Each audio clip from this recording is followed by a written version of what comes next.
What's up, everybody? Welcome back to another episode of Break the Silence. I'm your host, Cyborg. Thanks for tuning in, clicking on the video. Today, we're doing something I'm very excited to do, which is make my official predictions for the Boston Celtics versus Golden State Warriors 2022 NBA Finals. The Boston Celtics just took down the Miami Heat in 7 games. The Golden State Warriors just took down the Dallas Mavericks in 5. And what I want to start with is just breaking down a little my thoughts of the series before I get into my official prediction. As far as that goes, I've gone back and forth about as much as I possibly could. Basically to the point where right before recording this, I still wasn't 100% sure who I was going to be picking. But I got something written down. We'll see if I change my mind by the end of this video and can convince myself otherwise. But I want to break down a little bit when we're looking at this series, the similarities I see in the teams, and more so the 2015, I think it was, Golden State Warriors, their first trip to the NBA Finals, and the current day Boston Celtics, to me, have a ton of similarities.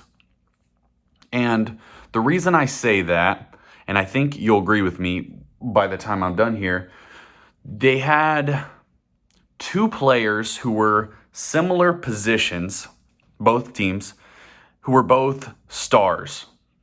And obviously at this point, they've become, superstars, a couple of them.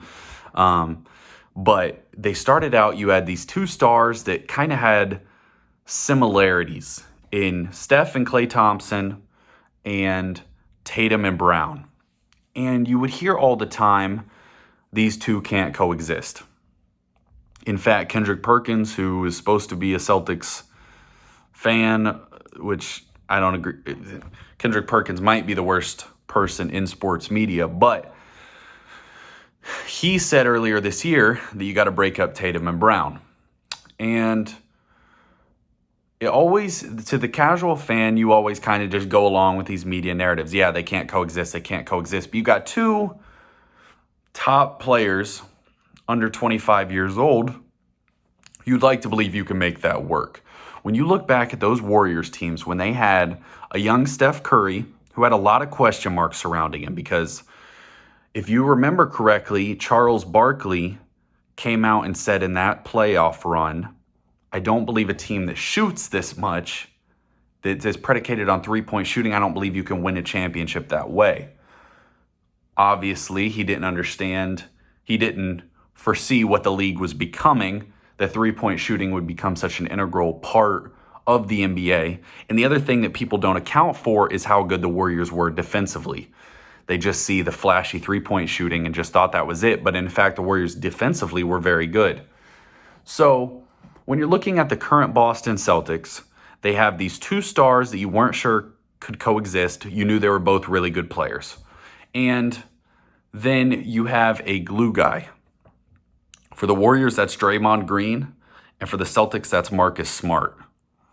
And so I think there's a lot of similarities there, where Draymond Green kind of facilitates the offense, and he's also their defensive anchor. Smart also kind of facilitates the offense and is also their defensive anchor. And he is learning to thrive playing off of Brown and Tatum, where Draymond Green also learned those things. And now the way he plays with Steph is so amazing to watch, because he knows exactly what Steph is wanting to do. And then you had first off, you had a first-year head coach that is blossoming into, if Ime Udoka wins a title this year, you got to have him as one of the best coaches in the league. And Steve Kerr, if he wins a title this year, he's now, in a conversation with very few coaches ever, top 10 territory of coaching all time. But so there's so many similarities. And then the last one would be Andre Iguodala and Al Horford. You have this veteran who used to be an all-star level player, used to be really good, and they're still really good, and they're really savvy. They're good defensively. They hit big shots. They play big in big moments. And Al Horford and Andre Iguodala. So when I watch the Celtics, I honestly see a lot of similarities where you're like, projecting for the next 5 years, this team could be really tough out for the next 5 years for anyone in the Eastern Conference, and if they were to make another finals. So, and they got those guys locked up for a little while. So there's a lot of similarities and I'm not saying the play style necessarily, but just the way that they're starting to blossom, the way that the Warriors did in 2015. And obviously the Warriors are one of the best dynasties we've seen, in the last 20 years. You have the Spurs dynasty, the Lakers dynasty, and LeBron himself is almost an entire dynasty. But the interesting thing about this series in particular is it's so divided. When you listen to most of the media right now, a majority of them are picking the Golden State Warriors. And most of the betting public, they said 81% of the betting public is on the Golden State Warriors, 81% of the money is on the Golden State Warriors to win this series. So a lot of people are putting a significant amount of money saying, I think the Warriors are going to win this, which is interesting. If you look at the analytics side, which the analytics love the Celtics because of their defense and other factors in there, but they have the Celtics having an 86% chance to win this series. So the analytics overly scream that the Celtics are going to win, whereas the betting public overwhelmingly believes that the Golden State Warriors are going to win. So it leaves you in this conundrum. What side are you on? Now, one of the big factors that I think will come into play, and I don't know if any of you out there listen to Draymond Green's podcast, where he talked about preparation for the NBA Finals being so different than the way that you prepare for a regular season game or anything like that. Not just with the intensity that you prepare with, but the schedule and your routine so messed up. He said that as the home team, you start the morning off and you practice, and for the last 30 minutes of your practice, the media's in there. And then and you have to get straight off the court and go to your media session. Then the visiting team comes on the court, and the first 30 minutes of their practice, the media is in there watching, and then you can practice the rest of the way.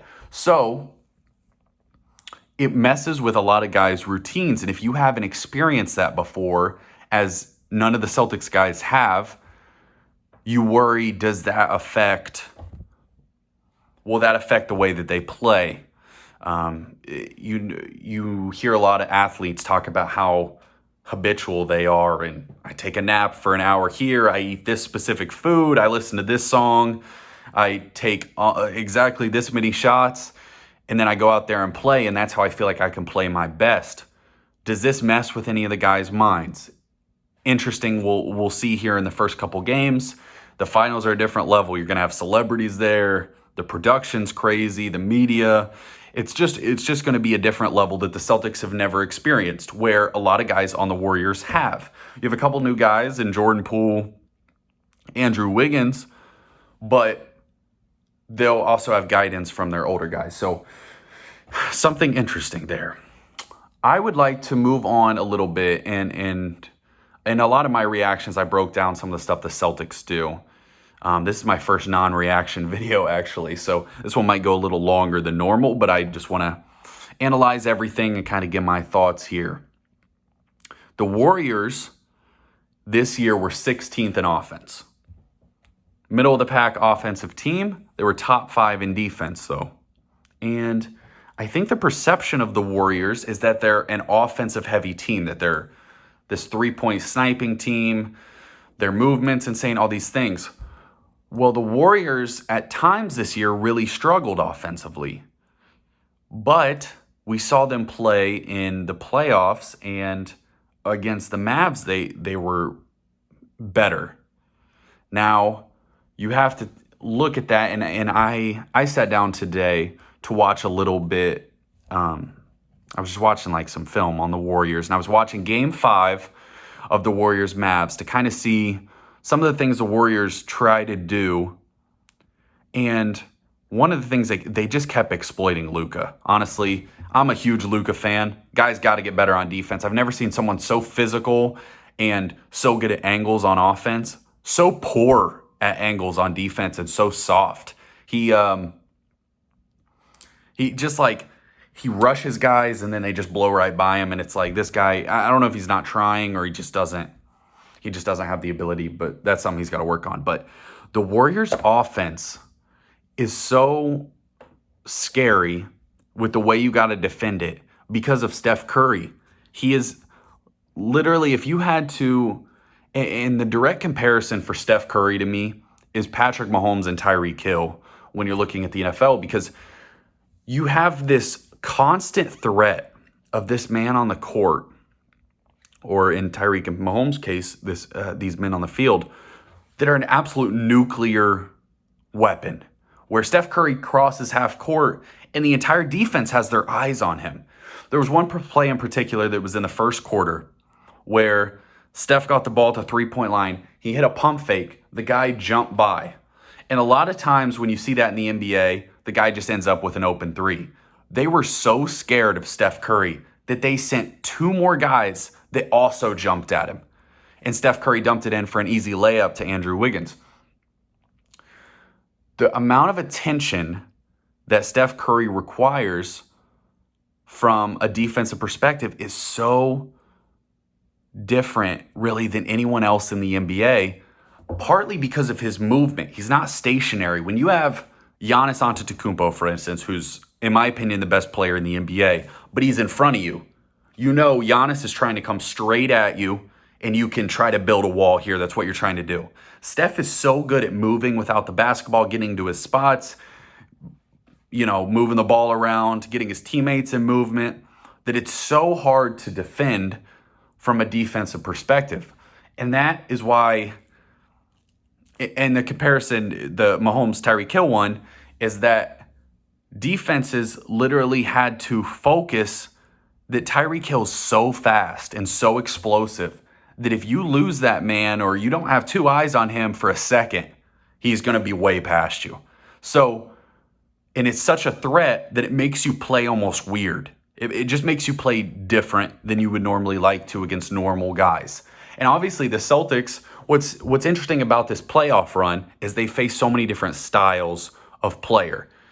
Kevin Durant and Kyrie in the first round, such explosive scores, really good in the mid-range.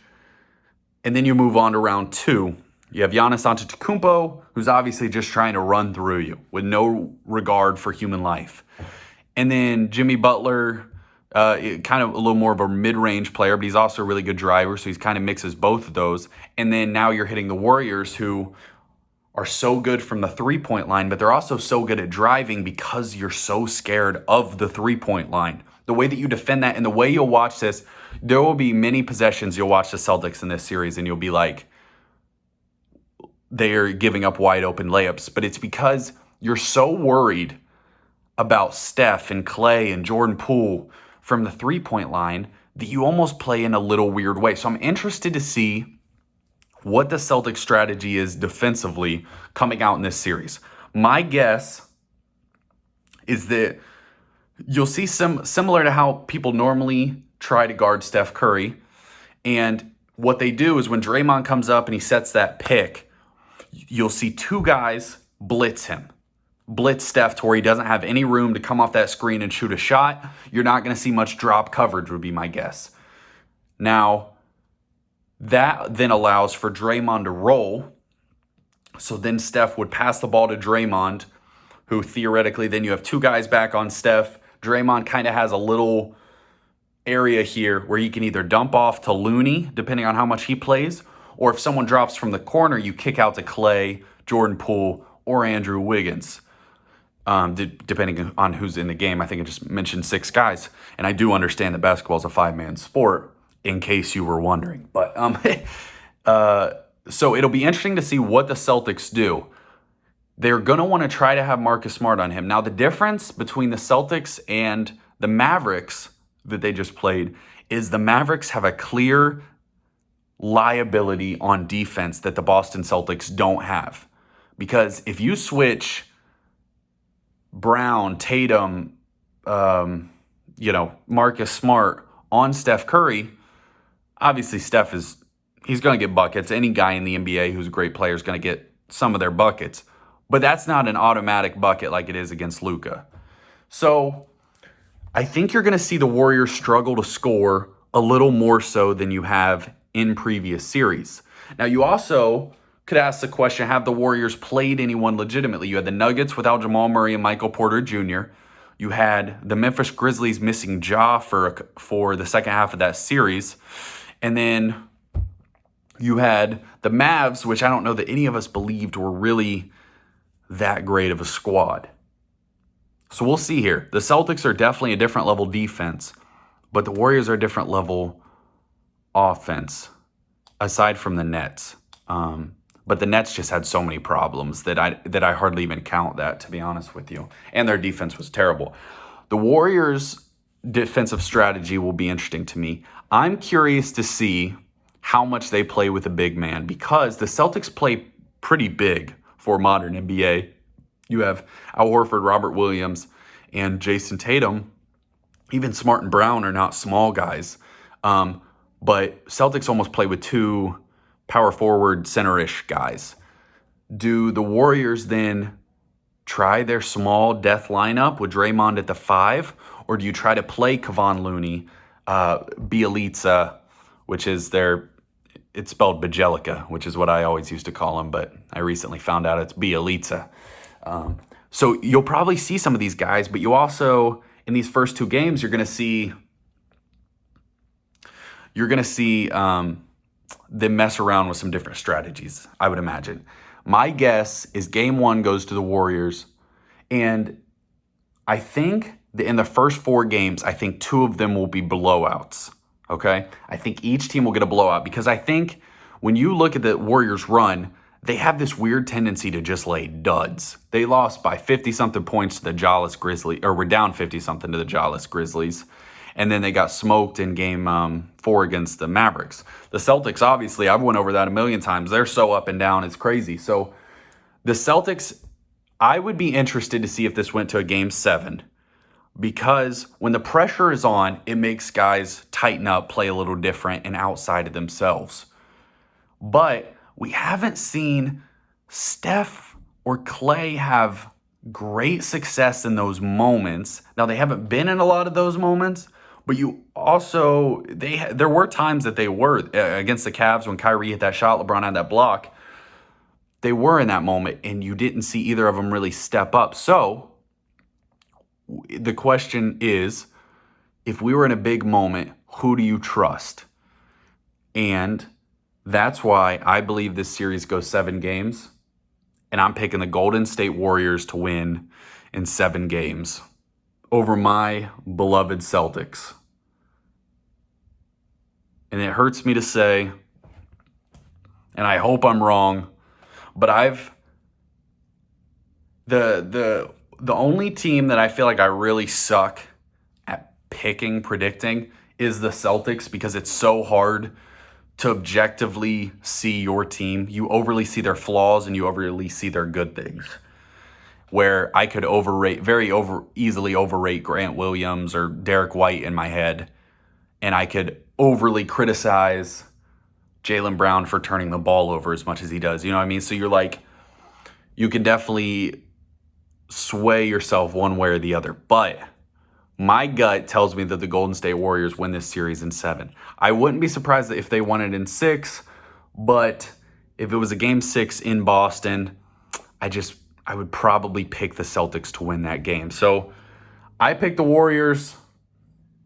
It hurts me to my core, but that's all I got. Appreciate you for tuning in. If you don't mind liking and subscribing, we're going to have more content. We're going to be covering this whole NBA Finals here. I'm going to hop on a podcast with one of my friends here next week, and I'm looking forward to this. Thank you. Cyborg out.